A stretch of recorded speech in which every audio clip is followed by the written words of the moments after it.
Hello everyone, very warm welcome to my channel learning with Komal. तो आज हम study करेंगे एटीट्यूड। जैसे कि मैं आपको बता दूं, ऑर्गेनाइजेशनल बिहेवियर का क्वेश्चन यूनिट 2 है, जिसमें आज हम एक क्वेश्चन कवर करेंगे जो कि हमारे एग्ज़ाम में आ सकता है। तो जैसा कि आप देख रहे हो कि what are the 3 essential components of attitude.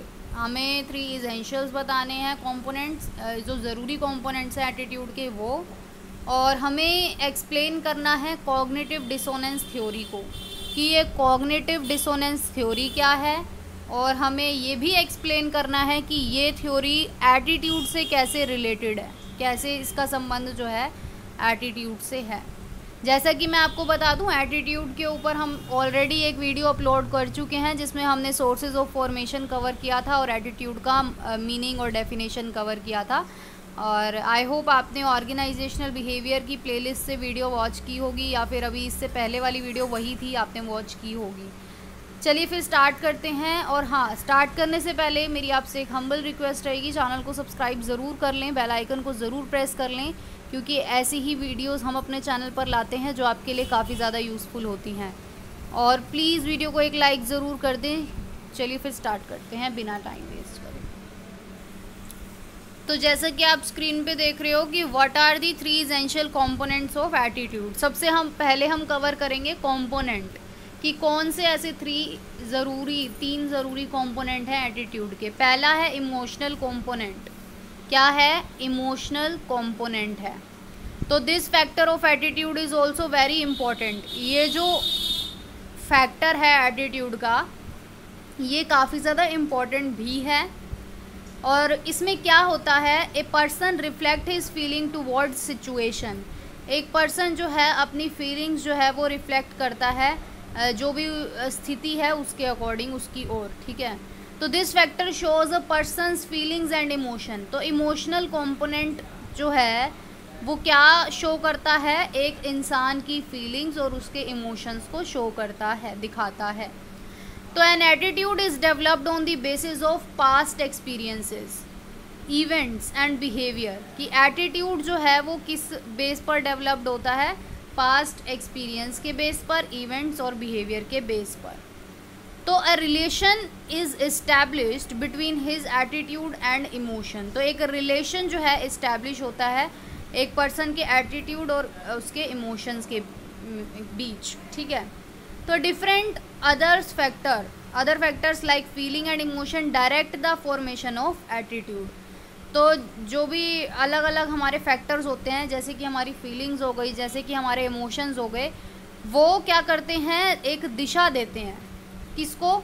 हमारे एटीट्यूड फॉर्मेशन को, कि जिस तरीके से हमारा एटीट्यूड जो है वो उसका फॉर्मेशन होता है, वो मतलब बनता है।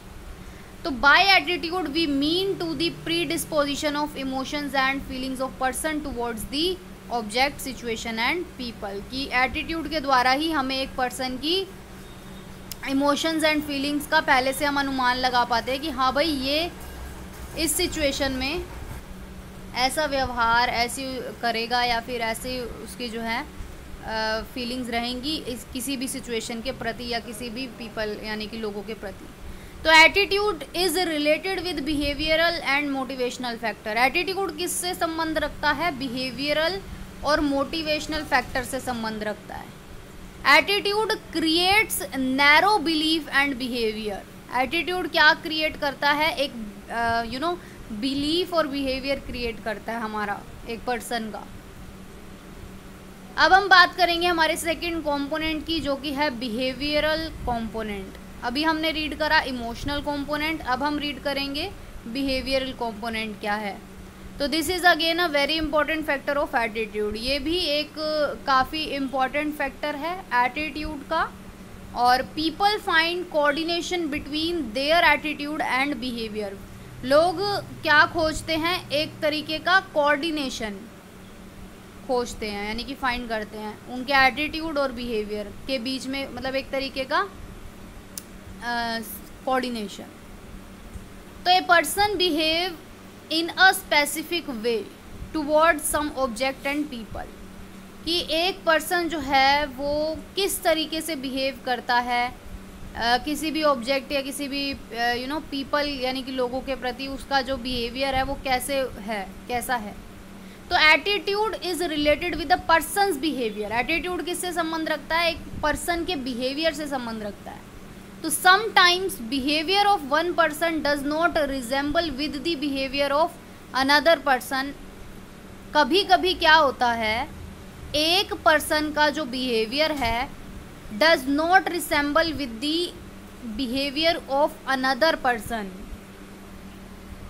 तो कभी कभार क्या होता है, एक पर्सन का जो बिहेवियर होता है वो जो है डज नॉट रिसेंबल यानी कि लुक लाइक, मतलब एक तरीके से दिखता नहीं है with the behaviour of another person. ठीक है, एक दूसरे के मतलब एक दूसरा पर्सन है और एक पर्सन है, उसके जैसा उसका बिहेवियर कभी कभार नहीं होता। And they both do not like to work together. मतलब वो कहने का ये मतलब है कि दो लोग हैं और उनका अगर बिहेवियर एक दूसरे के साथ एक जैसा नहीं है, एक जैसा ना होना, ठीक है, एक जैसा नहीं होता, तो they both do not like to work together. वो दोनों ही एक दूसरे के साथ काम करना पसंद नहीं करेंगे।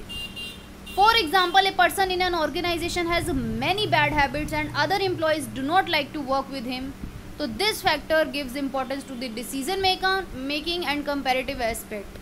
कि अगर हमारे ऑर्गेनाइजेशन में एक ऐसा पर्सन है जिसमें लॉट्स ऑफ बैड हैबिट्स है उसके साथ, और हमारे जो अदर एम्प्लॉयज़ हैं वो काम नहीं करना चाहते या उस इंसान के साथ, उस व्यक्ति के साथ काम करना पसंद नहीं करते, तो ये जो फैक्टर है ये काफ़ी ज़्यादा डिसीज़न मेकिंग में इम्पोर्टेंस है इसकी, हमारे बिहेवियरल कंपोनेंट की। ठीक है, इससे हमें ये पता लगता है।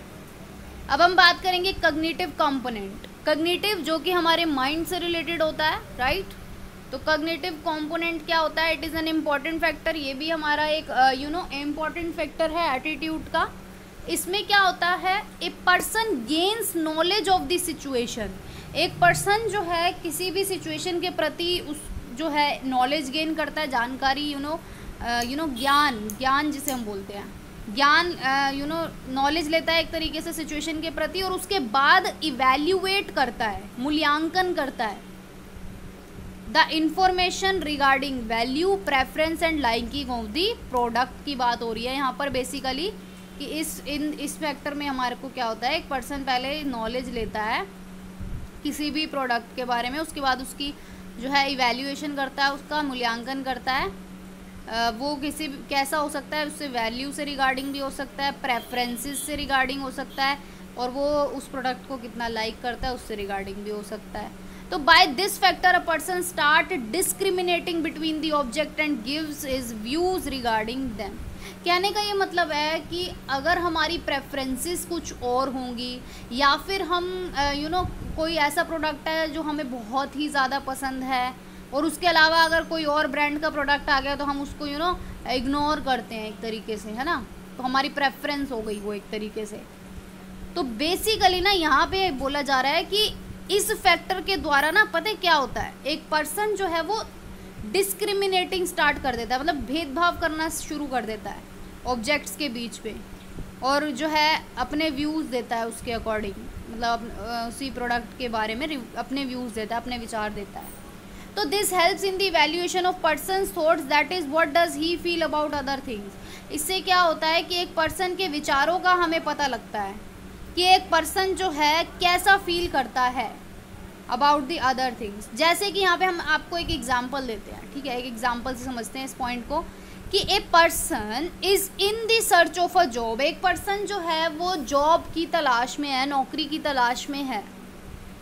He can get the information either from any consultant or from any newspaper in which company can he get employed and what salary। अब एक इंसान जब नौकरी की तलाश में है तो अब उसको कैसे पता लगेगा कि हाँ मुझे जो है, मतलब बेसिकली उसको इन्फॉर्मेशन चाहिए होगी ना कि कहाँ पे वैकेंसी है, किस कंपनी में है। तो वो ये इन्फॉर्मेशन कैसे ले सकता है, किसी कंसल्टेंट से ले सकता है या फिर न्यूज़पेपर से ले सकता है कि कहाँ पे उसकी जो है नौकरी लग सकती है किसी कंपनी में और किस सैलरी पर लग सकती है। तो तो he can get information regarding this also by interacting with other people. और जो है वो इन्फॉर्मेशन कहाँ से और ले सकता है, दूसरे लोगों से इंटरेक्ट करके, यानी कि दूसरे लोगों से मिलकर भी उसको इन्फॉर्मेशन मिलती है। तो बेसिकली हमें जो है किसी भी चीज़ के बारे में इन्फॉर्मेशन जो है काफ़ी सोर्सेज से मिल सकती है। ठीक है, अब हम बात करेंगे cognitive dissonance theory of attitude. Cognitive dissonance theory of attitude. तो various researches have been conducted with reference to attitude की काफ़ी सारी रिसर्चेज हुई हैं एटीट्यूड के बारे में। और Allport made any efforts in 1935 to develop the study of attitude as a permanent subject. Allport ने 1935 में काफ़ी सारे एफर्ट्स करे जिससे कि एटीट्यूड की स्टडी जो है वो डेवलप हो सके एक परमानेंट विषय के रूप में, यानी कि एक स्थायी विषय के रूप में, परमानेंट सब्जेक्ट के रूप में। तो कॉन्सिक्वेंटली परिणाम स्वरूप क्या हुआ, the study of attitude observed a growth, मतलब एटीट्यूड की स्टडी बहुत ज़्यादा की जाने लगी। मतलब ये पाया गया कि काफ़ी ज़्यादा लोग जो है स्टडी कर रहे हैं एटीट्यूड के बारे में। तो the cognitive dissonance theory is also studied in the context of attitude, कि ये जो कॉग्निटिव डिसोनेंस थ्योरी है ये भी एटीट्यूड के कंटेक्स्ट में ही स्टडी की गई और यहाँ से ये थ्योरी निकल करके आई। एटीट्यूड की स्टडी जब हम करने लगे तो यहाँ से कॉग्निटिव डिसोनेंस थ्योरी निकल करके आई। तो this theory was propounded by Festinger in the year 1957। तो आपसे अगर कोई पूछ ले कि कॉग्निटिव डिसोनेंस थ्योरी के जो प्रोपोनेंट है या फिर ये किसके द्वारा प्रोपाउंडेड की गई है, तो ये फेस्टिंगर ने करी है और 1957 में करी है।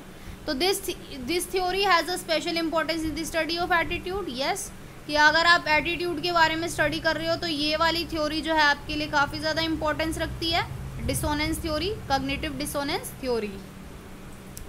Under attitude a person gains information about a situation. Attitude के अंदर क्या होता है, एक पर्सन को इंफॉर्मेशन मिलती है, जानकारी मिलती है सिचुएशन के बारे में, स्थितियों के बारे में।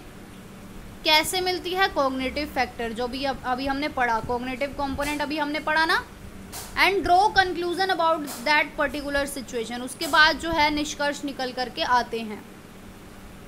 तो दस the obtaining of information by a person about a situation is called cognition. इसी प्रकार जो है एक पर्सन के द्वारा जानकारी लेना किसी भी सिचुएशन के बारे में, वो क्या कहलाता है, कॉग्निशन कहलाता है।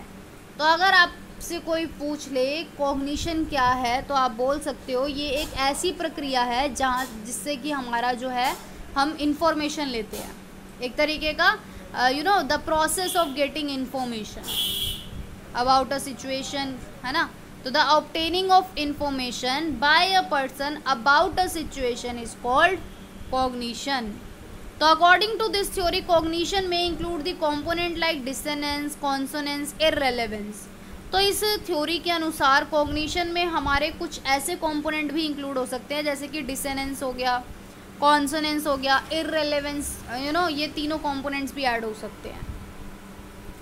तो more over experience is also included in cognition. ज़्यादा अगर हम बात करें तो एक्सपीरियंस जो है वो भी इंक्लूड होता है हमारे कॉग्निशन में, क्योंकि एक्सपीरियंस से भी हम काफ़ी सारी जानकारी जो है हमें मिलती है ना, एक्सपीरियंस से भी हमें काफ़ी कुछ सीखने को मिलता है।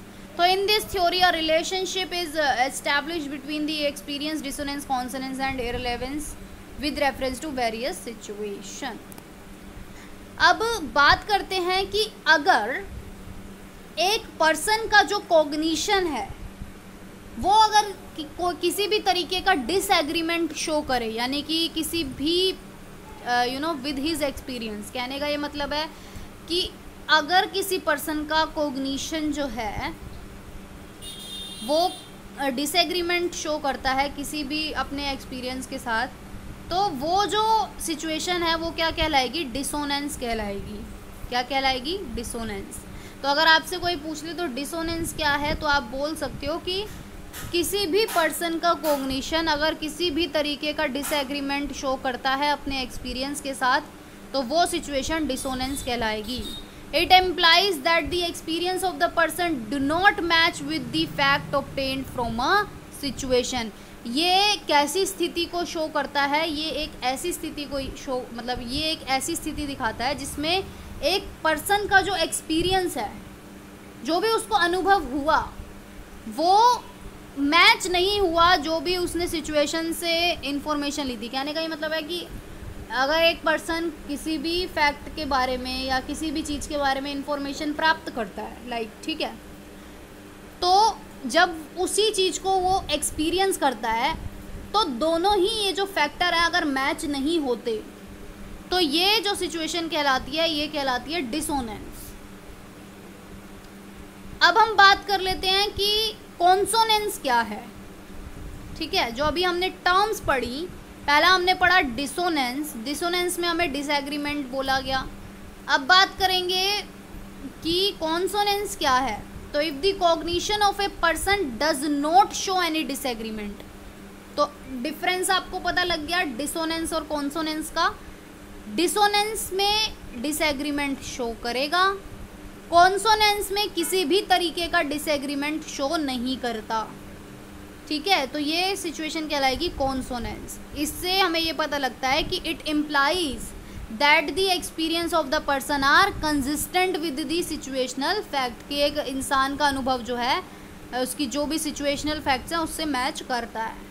अब हम बात करेंगे इररिलेवेंस क्या होता है, कि if there is no relationship between the cognition and experience of a person then it is known as situation of irrelevance. तो इररिलेवेंस क्या है कि जब कॉग्निशन और एक्सपीरियंस इन दोनों के बीच अगर कोई भी रिलेशनशिप नहीं पाया जाता तो ये एक कैसी सिचुएशन होगी, इररिलेवेंस की सिचुएशन होगी।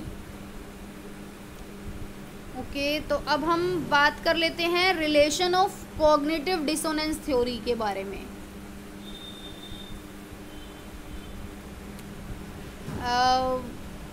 आई होप आपने कॉग्निटिव डिसोनेंस थ्योरी जो है काफ़ी हद तक तो पढ़ ही ली है। आप इस पेज का जो है स्क्रीनशॉट ले लीजिए। ठीक है, आपके आंसर में काम आ जाएगा। ठीक है, इसमें कुछ ज़्यादा मैंने मतलब एक्सप्लेन कर दिया है, ये पॉइंट सारे ज़्यादा पढ़ने की हमें ज़रूरत नहीं है ये। अब हम बात करते हैं relation of cognitive dissonance theory of attitude, theory to attitude, कि अब हमें रिलेशन बताना है कॉग्निटिव डिसोनेंस थ्योरी का एटीट्यूड के साथ। जैसे कि हमने क्वेश्चन पढ़ा था ना कि कॉग्निटिव डिसोनेंस थ्योरी का क्या संबंध है एटीट्यूड के साथ, वो हम पढ़ेंगे। तो cognitive dissonance theory is closely related to the attitude, कि ये जो है काफ़ी ज़्यादा क्लोज है एटीट्यूड के। It is cognitive dissonance.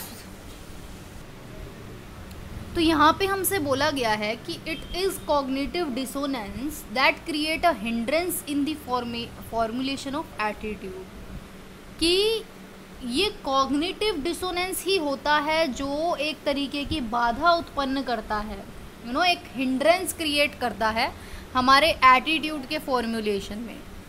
दो the important as well as relation of this theory with attitude can be known by making a study of some fact of this theory, कि अगर हमें जो है ये जो इम्पोर्टेंस है या फिर जो इस थ्योरी का जो रिलेशन है एटीट्यूड के साथ, ये हमें कैसे पता लगेगा, एक तरीके की हमें स्टडी करनी होगी जो कि इस थ्योरी के बारे में है। इस थ्योरी के कुछ फैक्ट्स को हमें स्टडी करना होगा। तो अब वो फैक्ट क्या है वो हम पढ़ेंगे। नंबर 1 फैक्ट है जस्टिफिकेशन प्रोसेस।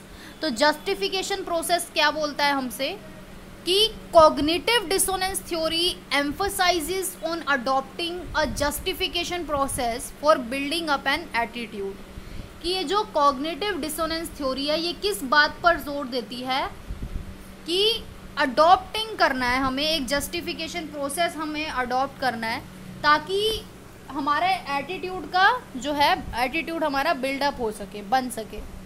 तो if a person has a dissonance regarding selected and rejected alternatives then a justification process is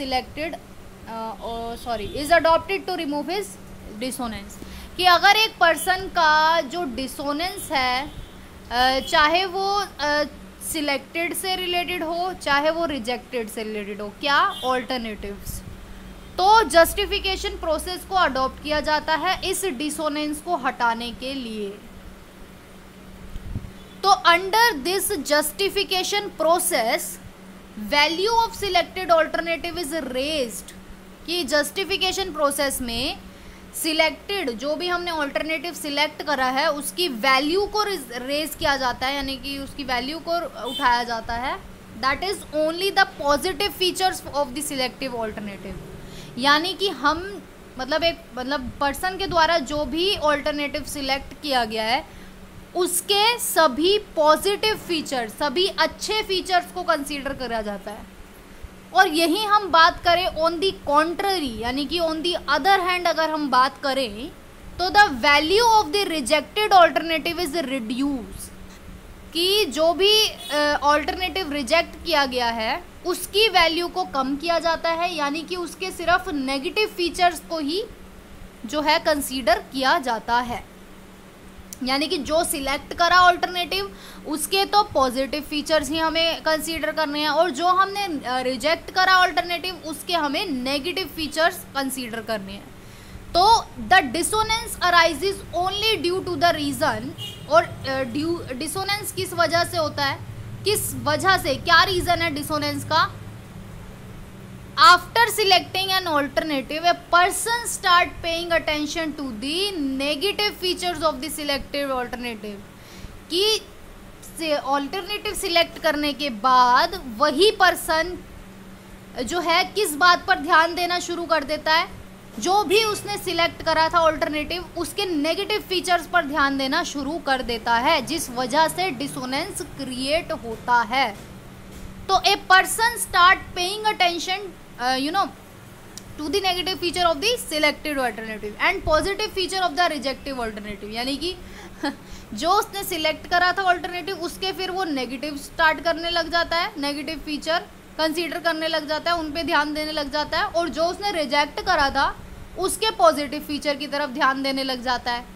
तो मोर ओवर अगर हम बात करें तो कॉग्निटिव डिसोनेंस थ्योरी जो है वो रिमूव करती है डिसोनेंस को बाय चेंजिंग दिस टेंडेंसी, इस टेंडेंसी को वो चेंज करती है, और इस प्रकार जो है it creates a good attitude, एक अच्छा एटीट्यूड क्रिएट होता है। Thus it can be said that this theory is associated to the attitude, इसलिए हम कह सकते हैं कि ये जो थ्योरी है एक पर्सन के एटीट्यूड से संबंध रखती है। अब बात करेंगे वेरियस मेथड्स की। तो the dissonance between experience and cognition is depicted under cognitive dissonance theory. तो एक्सपीरियंस और कॉग्निशन के बीच का जो डिसोनेंस है वो क्या शो करता है, कॉग्निटिव डिसोनेंस थ्योरी शो करता है। ठीक, as a result of this, परिणाम स्वरूप क्या होता है, dissonance and attitude barrier emerge, एक तरीके का बैरियर जो है वो इमर्ज हो जाता है, यानी कि वो एक बैरियर आ जाता है। तो cognitive dissonance theory has presented 3 method in this regard. Cognitive dissonance theory के इसके बारे में 3 मेथड हमें बताए गए हैं। तो ये जो मेथड है वो एटीट्यूड को बिल्ड करते हैं। कैसे बिल्ड करते हैं, by removing dissonance and the barrier are also removed by this, मतलब डिसोनेंस को रिमूव करते हैं और जो बैरियर्स हैं उनको भी। तो the following factor included under these methods, कौन से ये 3 मेथड हैं, the following fact are included under this 3। तो पहला है change in empirical cognition factor, change in environmental factor और addition of a new cognition factor. तो ये तीनों जो मेथड हैं वो इग्नोर करते हैं डिसोनेंस को, जो भी हमारे कॉग्निशन और एक्सपीरियंस फैक्टर के बीच में आते हैं उनको, जिससे कि क्या होता है, एक सही एटीट्यूड जो है वो बिल्डअप होता है, एप्रोप्रिएट एटीट्यूड जो है वो बिल्डअप होता है। तो इसीलिए इस प्रकार हम कह सकते हैं कि कॉग्निटिव डिसोनेंस थ्योरी ऑफ जो है एटीट्यूड ये डिस्क्राइब करती है various method which are related to formation of attitude, जो कि हमारे एटीट्यूड के फॉर्मेशन में से संबंध रखते हैं।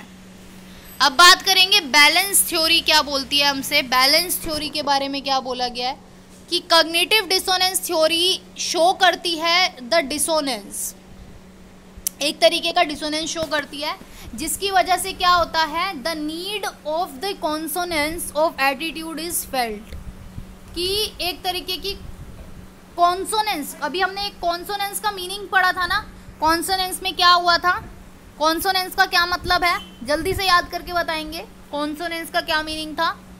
कॉन्सोनेंस का मतलब था कि हमारे एक पर्सन का एक्सपीरियंस और एक पर्सन ने जो भी इंफॉर्मेशन प्राप्त करी सिचुएशन के बारे में, वो दोनों मैच कर दिया है, ठीक है, वो दोनों मैच कर रही है, तो ये था कॉन्सोनेंस। तो एक कॉन्सोनेंस ऑफ एटीट्यूड की जो ज़रूरत है वो महसूस हुई।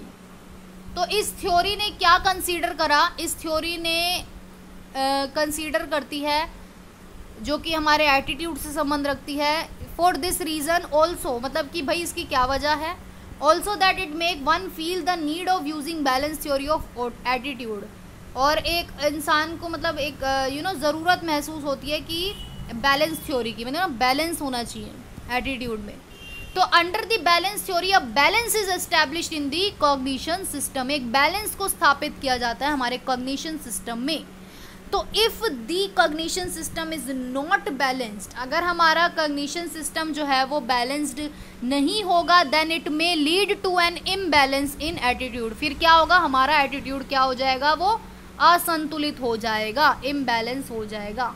तो ये जो थ्योरी है वो इस्टेब्लिश करती है बैलेंस को कॉग्निशन एंड एक्सपीरियंस के बीच में। कॉग्निशन हमने पढ़ा था ना, कॉग्निशन एक ऐसा प्रोसेस है जिससे हम किसी भी सिचुएशन के बारे में इंफॉर्मेशन प्राप्त करते हैं, वो कॉग्निशन है। और एक्सपीरियंस तो आपको पता ही है क्या होता है, अनुभव हमारा। और ये जो थ्योरी है बैलेंस थ्योरी, ये किसके द्वारा डेवलप की गई थी, हीडर और न्यूकॉम्ब के द्वारा, ठीक है। तो according to them a balance situation is a situation under which everything is consistent without any pressure, कि उनके द्वारा जो बैलेंस्ड सिचुएशन होती है वो एक ऐसी सिचुएशन होती है जिसमें सब कुछ कंसिस्टेंट होता है, बिना किसी दबाव के, बिना किसी प्रेशर के। कहने का ये मतलब है कि there is no dissonance between cognition and experience. कहने का ये मतलब है कॉन्सोनेंस की सिचुएशन जिसे हम बोलते हैं, ठीक है, जिसमें कोई भी किसी भी तरीके का डिसोनेंस नहीं होता। तो then such a situation is a balance situation, thus cognitive dissonance theory reveals the need of using balance theory of attitude. इसीलिए कॉग्निशन डिसोनेंस थ्योरी जो है वो ये रिवील करती है कि हाँ बैलेंस थ्योरी की भी ज़रूरत है। तो इसी प्रकार जो है ये थ्योरी भी जो है एटीट्यूड से संबंध रखती है, ठीक है। आई होप आज की वीडियो आपके लिए काफ़ी ज़्यादा हेल्पफुल रहेगी, और वीडियो को शेयर ज़रूर कर दें अपने क्लास ग्रुप्स में, लाइक करना बिल्कुल ना भूलें, कमेंट करके मुझे ज़रूर बताएं, और प्लेलिस्ट ज़रूर चेक कर लें ऑर्गेनाइजेशनल बिहेवियर की। Thank you so much.